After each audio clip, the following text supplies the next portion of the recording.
मैं करमचंद भाटिया, हिमाचल बहुजन महाशक्ति एकता समाज मंच प्रदेश योजक, सभी साथियों को मेरा नमस्कार।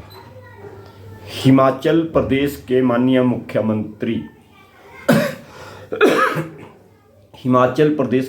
मुख्यमंत्री सुखविंदर सिंह सुक्खू भाई जी से हमारा आग्रह है और प्रदेश सरकार से आग्रह है कि हिमाचल प्रदेश के जिला सोलन के तहत बद्दी बरोटीवाला के अंतर्गत उपमंडल के अंतर्गत गांव साई में बीते दिनों वहां के पूर्व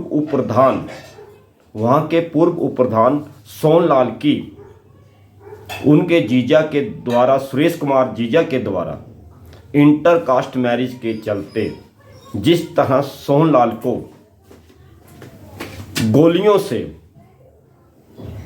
उनके साले के द्वारा भूनकर हत्या कर दी गई है, ये बहुत ही दुखद, चिंताजनक और समाजी और सभ्य समाज के लिए गंभीर चिंता का विषय है।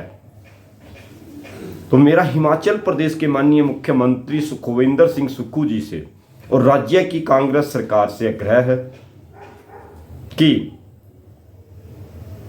जो पूर्व उप प्रधान सोनलाल की पत्नी है उसे हिमाचल सरकार स्थायी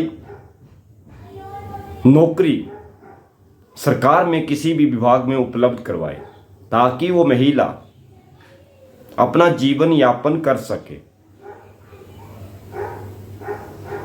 ये बहुत चिंता की बात है कि जहां हिमाचल प्रदेश के माननीय उच्च न्यायालय के द्वारा भी इंटरकास्ट मैरिज को बढ़ावा देने के लिए दिशा निर्देश दिए गए हैं और भारत के संविधान में इंटरकास्ट मैरिज को लेकर प्रावधान है ताकि भारत में, हिमाचल में जातीय व्यवस्था के जहर को कम किया जा सके, इस बुराई को कम किया जा सके और जो समाज में सामान्य और आरक्षित वर्गों में जो दूरियां हैं वो इंटरकास्ट मैरिज के माध्यम से दूर की जा सके। लेकिन जिस तरह जिला सोलन के बद्दी बरोटीवाला के तहत उपमंडल के साई गांव में पूर्व उप प्रधान सोनलाल की इंटरकास्ट मैरिज के चलते गोलियों से भूनकर हत्या कर दी गई, ये हिमाचल प्रदेश के लिए, सभ्य समाज के लिए, न्याय की व्यवस्था के लिए और संविधान के लिए बहुत गहरा आघात है। इसे नज़रअंदाज नहीं किया जा सकता। और हिमाचल प्रदेश में एक ही महीने में 3-4 घटनाएं सामने आ गई। देव समाज के नाम पर जिला कुल्लू में दशहरे के दौरान एक तहसीलदार हरिदास यादव को बुरी तरह पीटा गया, एक पत्थर से माफ़ी मंगवाने का प्रयास किया गया। उसके अलावा जिला शिमला के रोडू विधानसभा के चिड़गांव के तहत लीमड़ा गांव में जातीय दबाव के चलते एक बालक की वहां मृत्यु हो गई। और उसके अलावा तीसरी घटना ये जो बद्दी में इंटरकास्ट मैरिज को लेकर हुई है, बहुत ही गंभीर चिंता का विषय है और इससे प्रदेश का जातीय व्यवस्था बुरी तरह चरमरा गई है। जो जातीय व्यवस्था का ताना बाना था, जो उसमें सुधार हो रहा था, वो बुरी तरह चरमरा गया है। और ये किसी से छिपा नहीं है कि पिछले 5-6 सालों के अंदर प्रदेश में कुछ शरारती तथा सामान्य वर्गों के नाम पर राजनीतिक पार्टियों का गठन हुआ है, संगठनों का गठन हुआ है।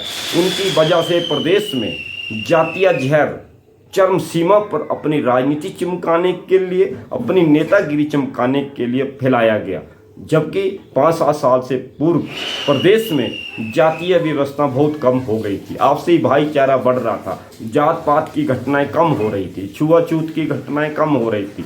लेकिन जिस तरह 5-7 सालों में प्रदेश में जातीय व्यवस्था का ताना बाना जो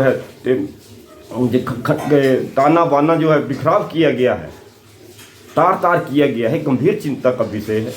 और जिस तरह सोशल मीडिया के ऊपर जातीय तनाव को लेकर बढ़ावा दिया जा रहा है, जबकि सामान्य वर्गों से और आरक्षित वर्गों से कोई आपस में लड़ाई नहीं, लेकिन जो देव समाज के नाम पर, देवी समाज के नाम पर छुआछूत, अस्पृश्यता, भेदभाव है, ये गंभीर चिंता का विषय है। और इसको लेकर प्रदेश में सभी वर्गों को, सामान्य वर्गों को आगे आना चाहिए। चाहे सामान्य वर्ग हैं, चाहे आरक्षित समाज में सभी लोग बुरे नहीं होते, कुछ लोग बुरे होते हैं। तो इसको लेकर सभी को विचार करना चाहिए। जय हिमाचल, जय भारत।